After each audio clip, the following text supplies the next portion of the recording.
Yo mga idol, kamusta? Sports Talk PH nga pala. Ang sinapit ng kalaban ni Casimero, pag-usapan natin yan mga idol. Ngunit bago ang lahat ay huwag kakalimutang mag-subscribe at i-click ang notification bell button for more sports talk. So kung atin nga pong matatandaan ay mahigit 10 taon na ang nakakalipas, ay nakalaban ng ating pambato na si General Casimero ang isa sa pinakamaduming fighter galing sa bansang Thailand na si former IBF Flyweight World Champion Amnat Rowen, kung saan natalo nito ang angas ng Pinas via unanimous decision. Pero isang taon nga po ang makalipas ay muling nagtuos ang dalawa sa isang rematch na ginanap sa bansang China. At dito po ay hindi na pumayag si Casimero na magpadala sa maduduming taktika ng Thai champion. At pagkos binawian niya na ito sa pamamagitan ng pagtalo via 4th round knockout. Dahilan kung bakit nasungkit ni Casimero ang IBF Flyweight World Title belt. Subalit kahapon nga lamang po ay isang hindi magandang balita ang dumating sa boxing community. Matapos kumalat ang video na tila nangungulit sa isang tindahan ng lasing na si Amnat. At dahil sa pangungulit niya ay napilitan ang bantay ng tindahan na bugbugin ang dating kampyon. Ayon sa bantay ng tindahan ay wala daw siyang masamang intensyon na gawin ito kay Amnat. At bagkus self-defense lang daw ang kanyang ginawa nang dahil sa panghaharas ng dating kampyon sa tindahan nila. Ganun pa man ay napagbabalitaan po na tila naging patapon ang buhay ng former world champion na ito matapos malulong sa masasamang bisyo. Ay, Nat! Kamay!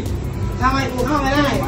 Nay, kumala niya! Kamayเหรอ ไปแล้ว เฮ้ย พี่พี่ มาอะไรวะหมอพี่มาอยู่เฉยๆช่วยคนละสองวันว่าดีมากนะพี่ใหญ่ดีแล้วนะเฮ้ยพี่ว่ามึงเมาเขากลัวกันไม่เหรอ เอาต้องนั่น ไม่จะพูดทำไมเอาทีเรื่องนี้แล้วกัน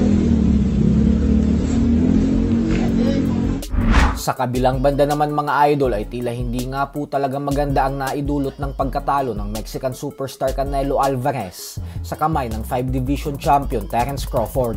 Ito po ay matapos sabihin ng batikang boxing analyst na si Max Kellerman na ang masaklap na katotohanan umano ay kapag nagretiro na sa boxing si Canelo ay mabilis daw na makakalimutan ang pangalan nito at hindi daw ito mapapasama sa usapang greatest fighters of all time. Bagay naman na may punto talaga kasi kahiya-hiya po talaga yung nangyaring pagkatalo niya sa fighter na umakyat ng 2 dibisyon. Napakasakit din po nito sa parte ni Canelo dahil sa pagkahaba-habang panahon ay siya ang tinuturing na best fighter ng henerasyon na ito. Subalit sa isang idlap lamang ay nakuha ni Crawford ang lahat ng korona at titulo niya. Pero yan din siguro ang naging kapalit sa kanya nang dahil sa mas madalas niyang piliin ang pera kaysa sa lumaban sa mga fighters na magpapalakas ng kanyang legasiya. Dahil hindi niya man lang binigyan ng pagkakataon si David Benavides na makalaban siya. At hindi niya din sinubukan na bawiin ang pagkatalo niya kay Dimitri Bivol kasi hindi ito pumayag na mag-rematch sila. Sa madaling salita ay mas pinipili ni Canelo ang salapi kaysa sa legasiya.